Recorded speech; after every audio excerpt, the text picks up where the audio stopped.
Hello everyone, welcome back to my YouTube channel Manjula Vlogs. ಇಂದಿನ ವಿಡಿಯೋದಲ್ಲಿ ವರಮಹಾಲಕ್ಷ್ಮಿ ದೇವಿಗೆ ಪ್ರಿಯವಾದ 4 ನೈವೇದ್ಯಗಳನ್ನು ತುಂಬ ಸರಳವಾಗಿ ತೋರಿಸ್ತಿದ್ದೀನಿ. ಈ 4 ನೈವೇದ್ಯಗಳನ್ನು ಭಕ್ತಿಯಿಂದ ಸಮರ್ಪಿಸಿದರೆ ತಾಯಿ ಮಹಾಲಕ್ಷ್ಮಿಯ ಕೃಪೆ ಮತ್ತು ಆಶೀರ್ವಾದ ದೊರೆಯುತ್ತದೆ. ಇವುಗಳನ್ನು ಮನೆಯಲ್ಲಿಯೇ ಸುಲಭವಾಗಿ ತಯಾರಿಸಿ ಪೂಜೆಯಲ್ಲಿ ಅರ್ಪಿಸಬಹುದು. ಹಾಗಿದ್ರೆ ಬನ್ನಿ ಹೇಗೆ ಮಾಡೋದು ಅಂತ ನೋಡೋಣ. ಅದಕ್ಕಿಂತ ಮುಂಚೆ ಇನ್ನೂ ಯಾರಾದರೂ ನನ್ನ ಚಾನಲ್ ಸಬ್ಸ್ಕ್ರೈಬ್ ಮಾಡ್ಕೊಳ್ಳದೆ ನೋಡ್ತಾ ಇದ್ದರೆ ದಯವಿಟ್ಟು ಸಬ್ಸ್ಕ್ರೈಬ್ ಮಾಡಿಕೊಂಡು ಸಪೋರ್ಟ್ ಮಾಡಿ.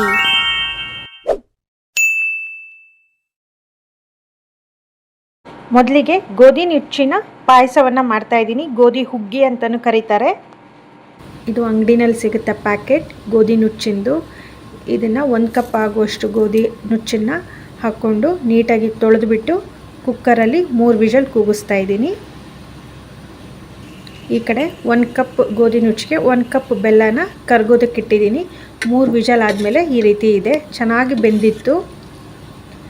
ಇದಕ್ಕೆ ಕರಗಿಸಿಟ್ಕೊಂಡಿರೋ ಬೆಲ್ಲನ ಶೋಧಿಸಿ ಹಾಕ್ಕೊಳ್ತಾ ಇದ್ದೀನಿ. ಬೆಲ್ಲ ಎಲ್ಲ ನೀಟಾಗಿ ಒಂದು ಸತಿ ಮಿಕ್ಸ್ ಮಾಡಿಕೊಂಡು ತುಪ್ಪದಲ್ಲಿ ಹುರಿದ ದ್ರಾಕ್ಷಿ ಗೋಡಂಬಿನ ಹಾಕ್ಕೋಬೇಕು.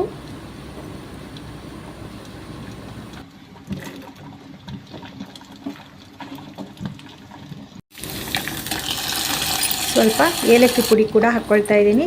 ಒಂದು 2 ನಿಮಿಷ ಅಥವಾ 3 ನಿಮಿಷ ಕುದಿಸಿದ್ರೆ ನಮ್ಮ ಗೋಧಿ ಹುಗ್ಗಿ ಏನಿದೆ ಅದೇ ರೆಡಿಯಾಗುತ್ತೆ. ಇದು ತಣ್ಣಗಾದ್ಮೇಲೆ ಇನ್ನೂ ಗಟ್ಟಿ ಆಗ್ತಾ ಹೋಗುತ್ತೆ. ನೈವೇದ್ಯಕ್ಕೆ ಆರಾಮಾಗಿ ಮಾಡ್ಕೋಬೋದು. ದೇವಿಗೂ ಕೂಡ ಈ ಗೋಧಿ ನುಚ್ಚಿನ ಪಾಯಸ ಪ್ರಿಯವಾದದ್ದು. ಈ ಗೋಧಿ ನುಚ್ಚಿನ ಪಾಯಸ ಪೌಷ್ಟಿಕಾಂಶಗಳಿಂದ ಕೂಡಿದ್ದು ಹಬ್ಬದ ದಿನಗಳಲ್ಲಿ ಆರೋಗ್ಯಕರವಾಗಿ ಸಿಹಿಯಾಗಿ ಸೇವಿಸಲು ಅತ್ಯಂತ ಸೂಕ್ತವಾಗಿದೆ. 2ನೇ ನೈವೇದ್ಯ ಪುಳಿಯೋಗರೆ. ಮನೆಯಲ್ಲಿಯೇ ಶುದ್ಧತೆ ಹಾಗೂ ಭಕ್ತಿಯಿಂದ ತಯಾರಿಸುವಂತಹ ಪುಳಿಯೋಗರೆ ಪುಡಿಯಿಂದ ನೈವೇದ್ಯ ಮಾಡುವುದರಿಂದ ದೇವರಿಗೆ ಪರಿಪೂರ್ಣ ಸಾತ್ವಿಕ ಅರ್ಪಣೆಯಾಗಿ ಮನೆಯಲ್ಲಿ ಲಕ್ಷ್ಮೀ ಕೃಪೆ ಸದಾ ಇರುತ್ತೆ. ಮೊದಲಿಗೆ ಒಂದು ಪ್ಯಾನಲ್ಲಿ ಸ್ವಲ್ಪ ಸಾಸಿವೆ, ಮೆಂತ್ಯ ಕಾಳು, ಕೊತ್ತಂಬರಿ ಕಾಳು, ಕಾಳು ಮೆಣಸು, ಜೀರಿಗೆ, ಬ್ಯಾಡಗಿ ಮೆಣಸಿನ್ಕಾಯಿ ಇಷ್ಟನ್ನು ಹಾಕಿ ಡ್ರೈ ರೋಸ್ಟ್ನ ಮಾಡ್ಕೊಳ್ತಾ ಇದ್ದೀನಿ. ಮೆಣಸಿನ್ಕಾಯಿ ಬ್ಯಾಡಗಿ ಮೆಣಸಿನ್ಕಾಯಿನ ಬಳಸ್ತಾ ಇದ್ದೀನಿ ನಾನು.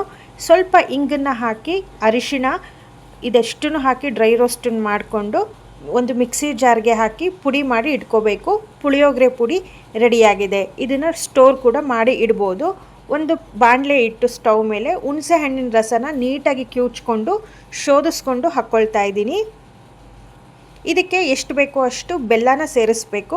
ಬೆಲ್ಲ ಚೆನ್ನಾಗಿ ಕರಗಬೇಕು ಹುಣಸೆ ರಸದ ಜೊತೆಯಲ್ಲಿ. ಅಷ್ಟರಲ್ಲಿ ಸ್ವಲ್ಪ ಒಗ್ಗರಣೆನ ಮಾಡ್ಕೊಳ್ತಾ ಇದ್ದೀನಿ. ಒಂದು ಫ್ರೈಯಿಂಗ್ ಪ್ಯಾನ್ಗೆ ಸ್ವಲ್ಪ ಎಣ್ಣೆ ಹಾಕಿ ಸಾಸಿವೆ, ಕಡಲೆಬೇಳೆ, ಒಣಮೆಣಸಿನ್ಕಾಯಿ ಹಾಕಿ ಒಗ್ಗರಣೆ ಮಾಡಿ ಇಟ್ಕೊಂಡಿದ್ದೀನಿ. ಹುಣಸೆ ಮಿಕ್ಸ್ ಏನಿದೆ ಅದಕ್ಕೆ ಮಾಡಿಟ್ಟಿರುವಂತಹ ಪುಳಿಯೋಗರೆ ಪೌಡ್ರನ್ನ ಹಾಕಿ ಒಗ್ಗರಣೆನ ಹಾಕಿ ನೀಟಾಗಿ ಮಿಕ್ಸ್ ಮಾಡ್ಕೊಳ್ತಾ ಇದ್ದೀನಿ. ಇದಕ್ಕೆ ಸ್ವಲ್ಪ ಒಣ ಕೊಬ್ಬರಿನ ಹಾಕ್ಕೊಳ್ತಾ ಇದ್ದೀನಿ. ರುಚಿಗೆ ಎಷ್ಟು ಬೇಕೋ ಅಷ್ಟು ಉಪ್ಪನ್ನು ಸೇರಿಸಿ ಮಾಡಿಟ್ಟಿರುವಂತಹ ಬಿಸಿ ಅನ್ನನ ಕಲಿಸ್ಕೊಂಡ್ರೆ ಪುಳಿಯೋಗರೆ ರೆಡಿಯಾಗುತ್ತೆ. ಭಕ್ತಿಯಿಂದ ಮನೆಯಲ್ಲೇ ಮಾಡಿದ ಪುಳಿಯೋಗರೆಯನ್ನು ವರಮಹಾಲಕ್ಷ್ಮಿಗೆ ಅರ್ಪಿಸುವುದರಿಂದ ಮನೆಯಲ್ಲಿ ನೆಮ್ಮದಿ ನೆಲೆಸಿ ಧನಧಾನ್ಯಗಳ ಕೊರತೆ ಎಂದಿಗೂ ಎದುರಾಗುವುದಿಲ್ಲ.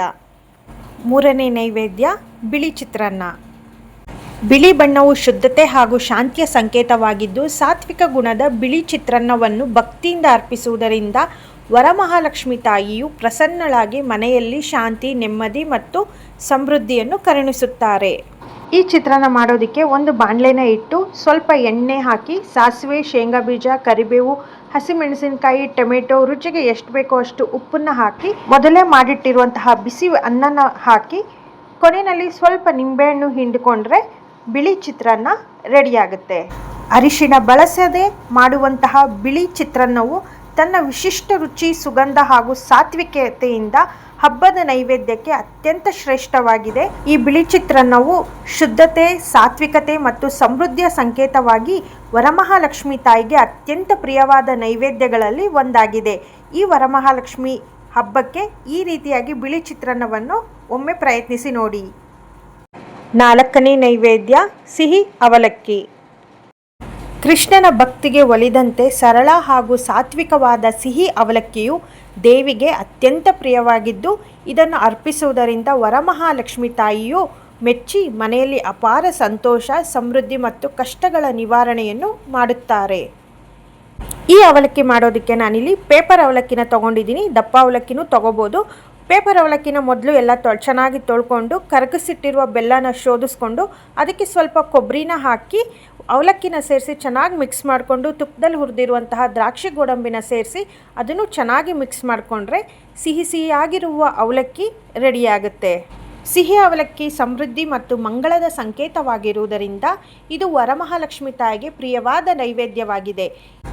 ಈ ದಿನ ನೋಡಿರುವಂತಹ ನೈವೇದ್ಯಗಳಲ್ಲಿ ಮನೆಯಲ್ಲಿಯೇ ಸುಲಭವಾಗಿ ತಯಾರಿಸಿ ಪೂಜೆಯಲ್ಲಿ ಅರ್ಪಿಸಬಹುದು. ಈ ಒಂದು ವಿಡಿಯೋ ನಿಮಗೆಲ್ಲ ಇಷ್ಟವಾಗಿದ್ದರೆ ಲೈಕ್ ಮಾಡಿ, ಕಮೆಂಟ್ ಮಾಡಿ, ಶೇರ್ ಮಾಡಿ, ಸಬ್ಸ್ಕ್ರೈಬ್ ಮಾಡೋದನ್ನು ಮಾತ್ರ ಮರಿಬೇಡಿ. ಹಾಗೆ ಹೈಪ್ ಕೂಡ ಮಾಡಿ. Thank you.